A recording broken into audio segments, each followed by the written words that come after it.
We move on to the next talk, which is by Dr. Jon Friedman. Dr. Jon Friedman is a senior manager at MathWorks USA in industry marketing.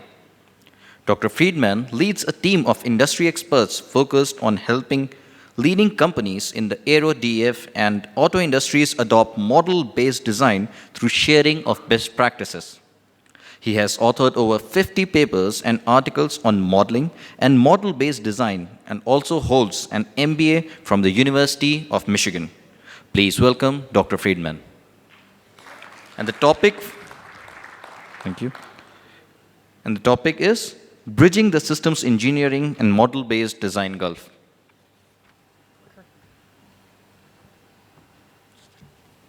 Okay, perfect. Thank you. All right. So a couple things maybe just, I'll start with some opening lines because I asked a couple friends for advice when I came here. And so one of them said, tell a joke about being between your audience and lunch, and that's getting more serious now. But my next friend said to me, absolutely do not tell that joke. That just reminds everybody that they're hungry and they've been sitting for a while and you're in their way. And then I had another friend said, don't be witty, you're not that funny. And another friend said to me, say something witty, you're actually quite clever.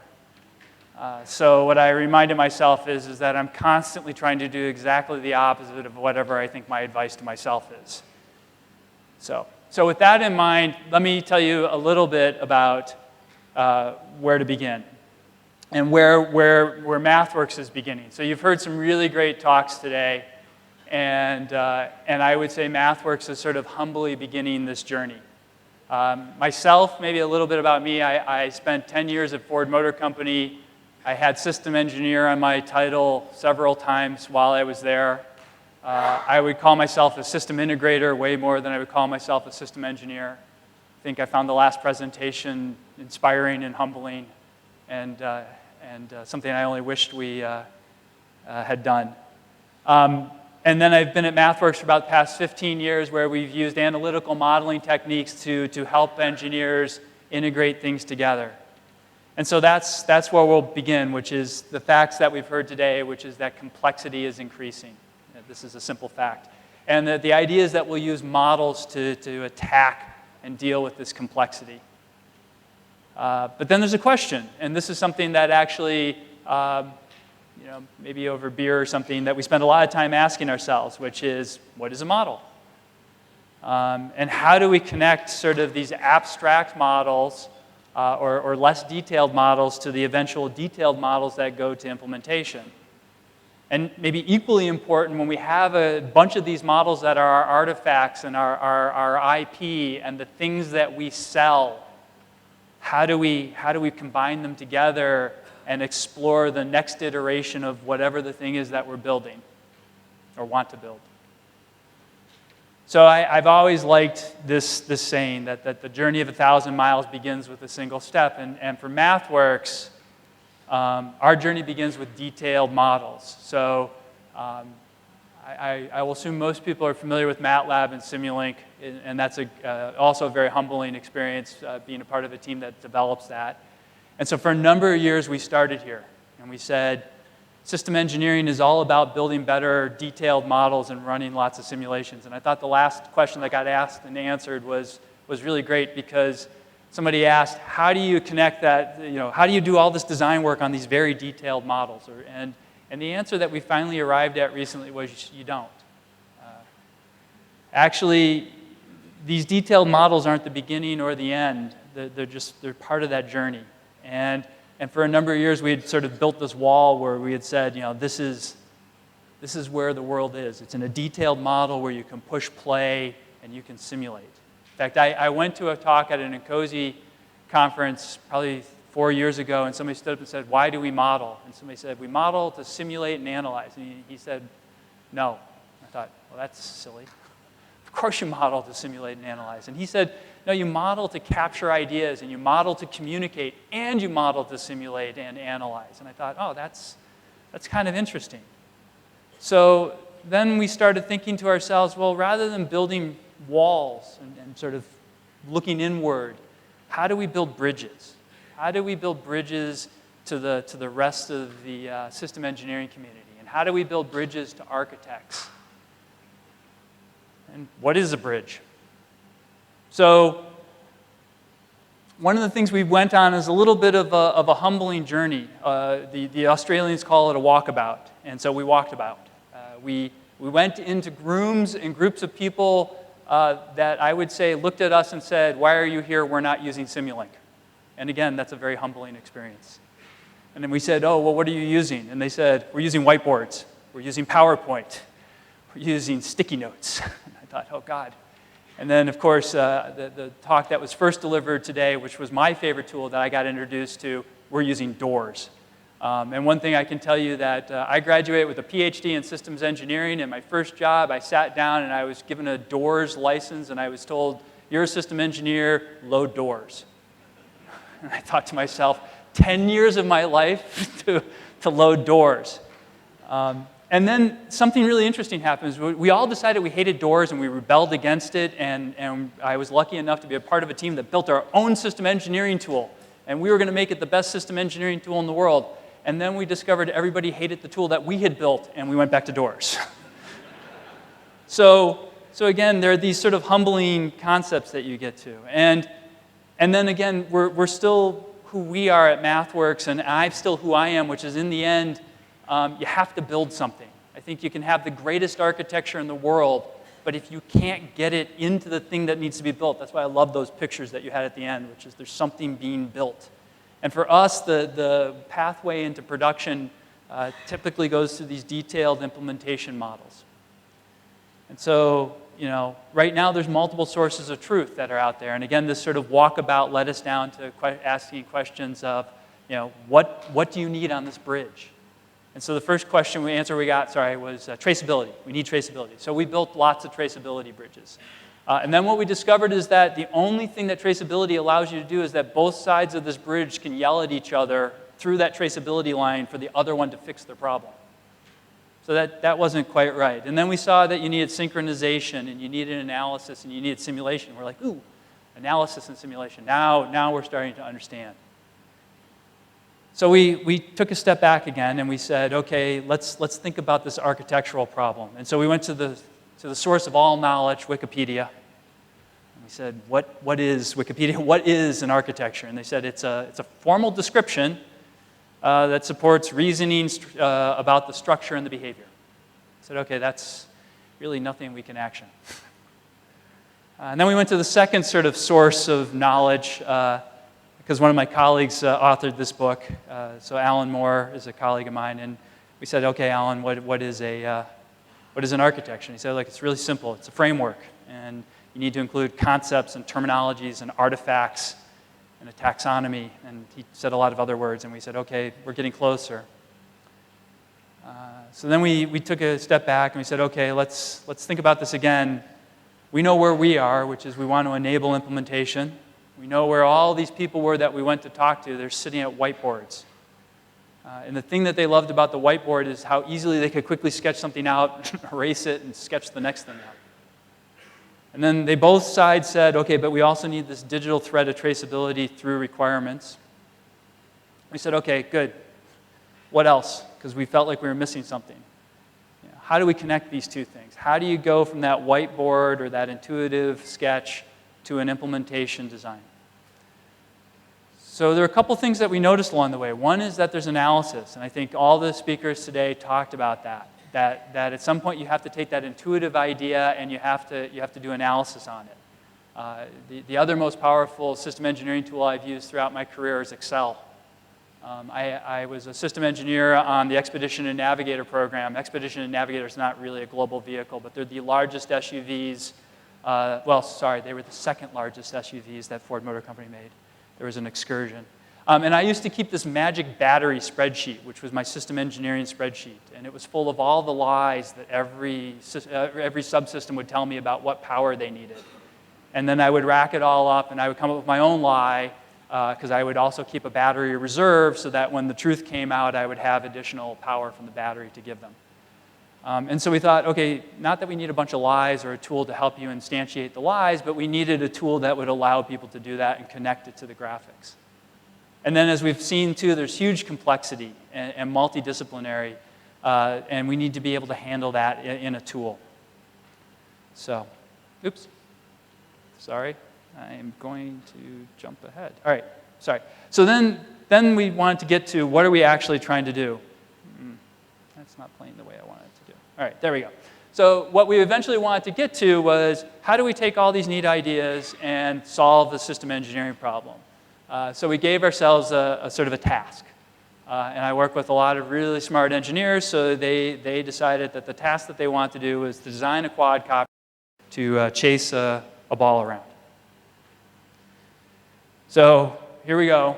We sat in a room, and we had a whiteboard. We didn't do the sticky notes, but we wrote down all of our requirements, and we started thinking about the architecture, and we allocated the requirements to our sketched architecture.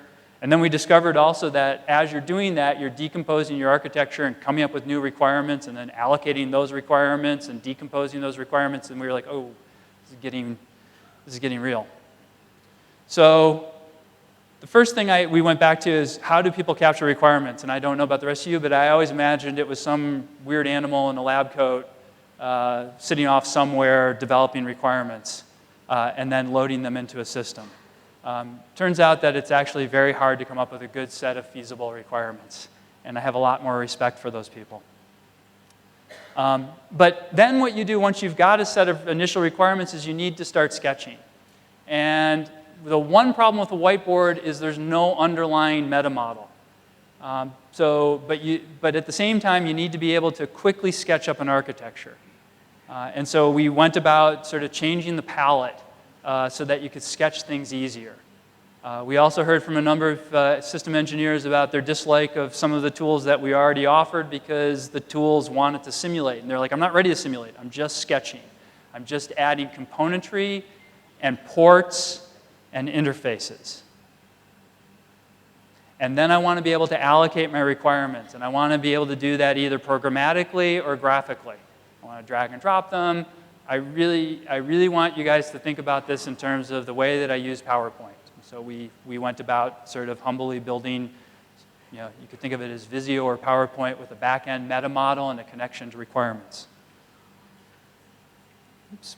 Then the next thing that we were told is, and I want to develop interfaces, and I want those interfaces to be separate from my model so that I can reuse them. Because once I've got a well-defined set of interfaces, I need to then allocate them to different systems and different architectures. So in this case, we had our ground control system with the communication that was going on between the air vehicle. We had telemetry that the air vehicle was sending down to the ground station, and we defined and then we had sort of subcomponentry and a hierarchy of interfaces, and we defined them separately.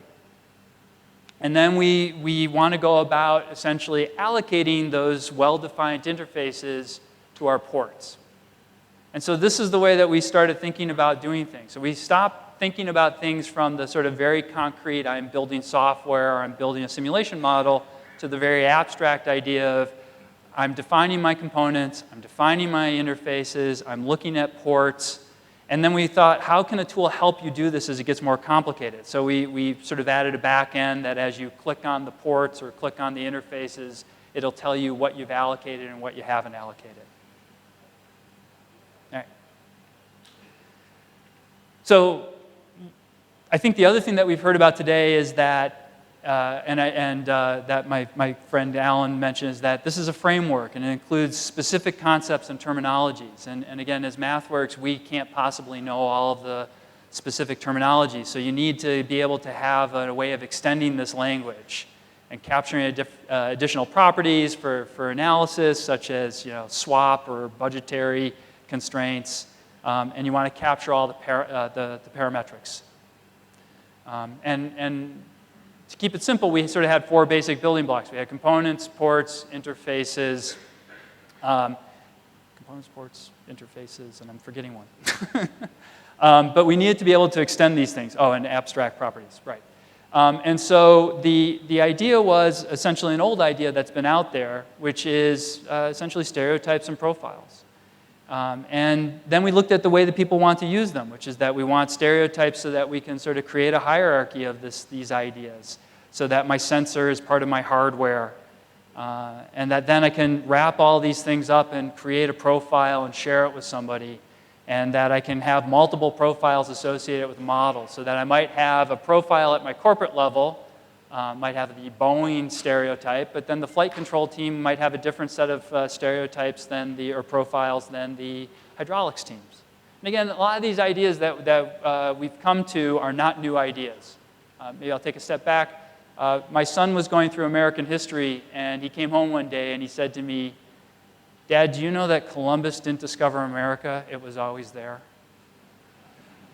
So I would say that a lot of these things that we've discovered, they've always been there. It just took us sort of taking a very humble journey to walk down and find these things.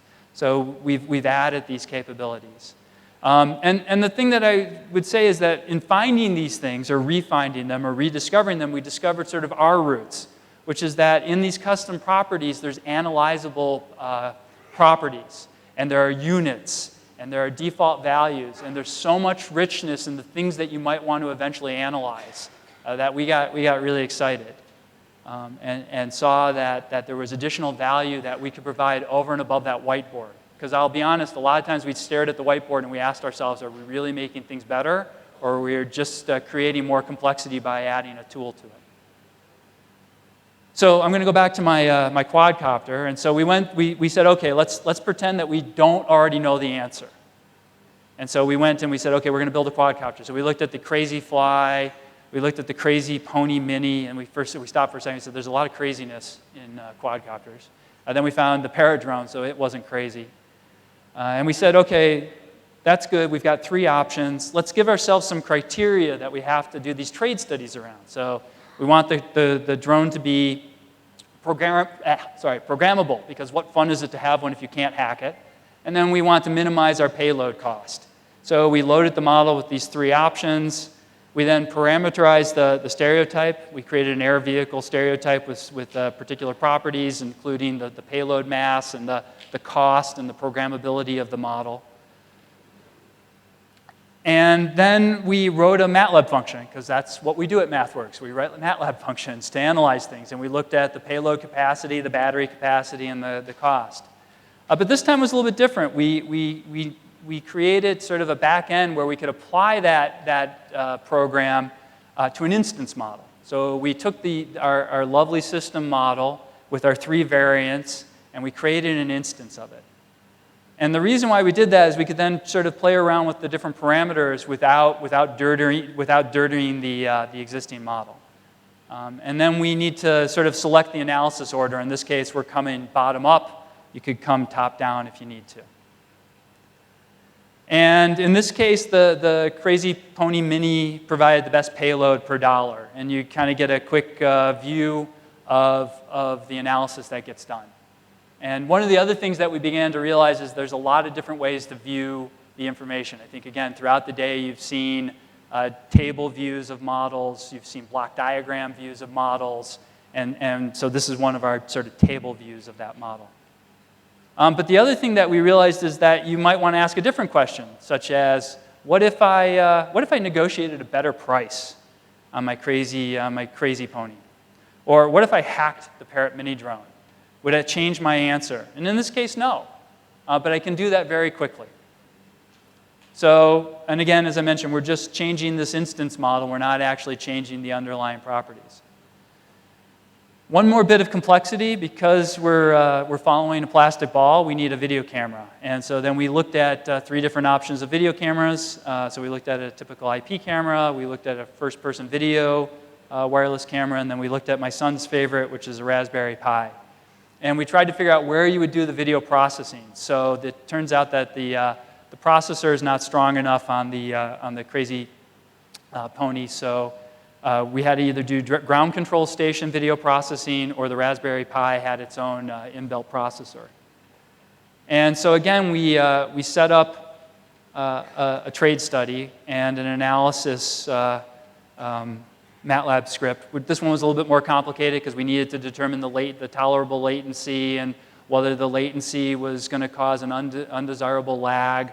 And so we did what engineers always do. We did some back-of-the-envelope calculations and determined the max latency we could handle for acceptable performance was about 0.15 or 0.14 seconds.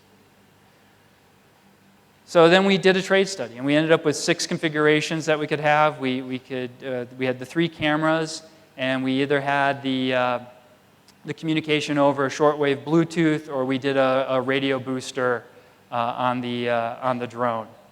And what's interesting is once you have an architecture, there's an underlying graph to it. And this is what's become kind of fun for us. Again, we get really geeked out when we discover these things, or rediscover them, or find them. And it turns out that each of the architectures that we built up has a slightly different way that the communication goes. And in fact, one of them, the camera communicates sort of independently with the drone and with the ground station, whereas the rest of them sort of have a very linear communication process. And these things you can start to discover when you're looking at the architecture. So again, we run the analysis, and we determined that 3 of the candidate architectures will meet our requirements. Just going back again, sorry, to my interest in this architecture. As I said, it turns out that Raspberry Pi is actually communicating sort of in parallel bidirectionally. It didn't end up being, didn't give it an advantage. Turned out that we had another requirement about weight and maneuverability that I won't go into because I'm actually trying to get you to lunch. But I could talk all day about this. So we ended up going with the first-person video camera, and that also provided us a lot of fun because then we could watch as our drone kind of chased after the ball. But there are other things that system engineers told us that they want to be able to do. They want to explore the different ways that they allocated functionality, whether and they were thinking about in terms of their physical allocations. What were they implementing in hardware, and what were they implementing in software? And so we started thinking a little bit about that. And this is, again, I mentioned there's different views. You have one model, but you have lots of views. And again, this is nothing new. You have been thinking about these things for years, and we've rediscovered it. And so, again, using stereotypes that we captured while we were doing the work, we can create filtered views. These are not new models. So in a MathWorks sense, we used to do these things by instantiating new models. We're not doing that. We're creating, we talked about windows this morning. So we've created multiple windows on the model. And then you can also do different trade studies on the architecture. So here I've implemented the video processing in an FPGA, and if I want to implement it in software, I can revisualize these things. And it goes back to that very comment that was made at an INCOSE conference. Sometimes I'm modeling so I can communicate my intention or communicate my desire to my team and my suppliers. And so that's one of the things that you can start to do and that you want to do. The other thing that, at least for me, was quite exciting was this idea that I can handle complexity. So I don't know about the rest of you. I also, in my brief time at Ford Motor Company, designed powertrain controllers. And the model to the left was not one of them, but it actually looks a lot like what one of my powertrain controllers looked like. We used to say when I was at Ford that we were moving to model-based design to get away from spaghetti code.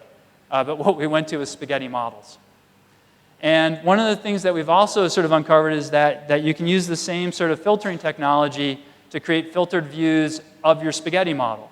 So you don't want to break apart the spaghetti because the spaghetti is real, but it's really hard to understand spaghetti.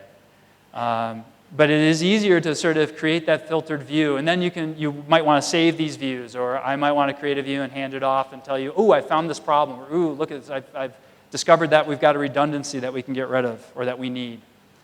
So that same sort of notion of creating views we feel is really an important way, and again, rediscovered it because views have always been out there for handling that complexity that's sort of inherent in all of the systems that we're building.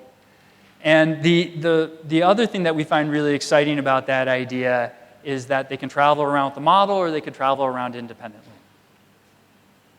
So I'm going to sort of end here because I forgot to start with my promise that I would compress my thoughts so that we could get to lunch. But the idea is that what we feel you want or that we've heard from you is an ability to take abstract models and concepts and architectures and connect them to these detailed simulation models so that in the end, when you get to a fully populated model, you can push play, you can do all those things that we started with, but you've got an easier on-ramp to sketching out your architecture, allocating your requirements, and defining your architecture.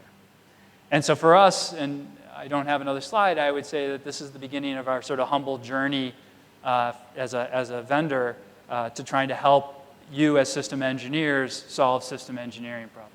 So thank you very much for your patience, and I'm very excited that so many of you stayed and didn't wander off to see if lunch started early. So thank you.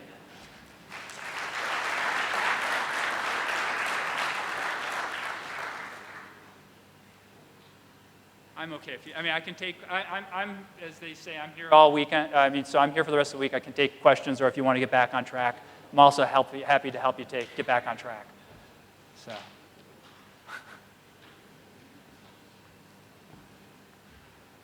So as John mentioned, we can have questions during the lunchtime also. Thank you. Thank you so much, John. You're welcome. Your initiative of defining the architecture and real-time display of model-based architecture building made the presentation interesting and lively. Thank you once again. We request Srimati Nigar Shaji, Vice President, ISSE Bangalore Chapter, to present a memento to Dr. Jon Friedman as a token of appreciation.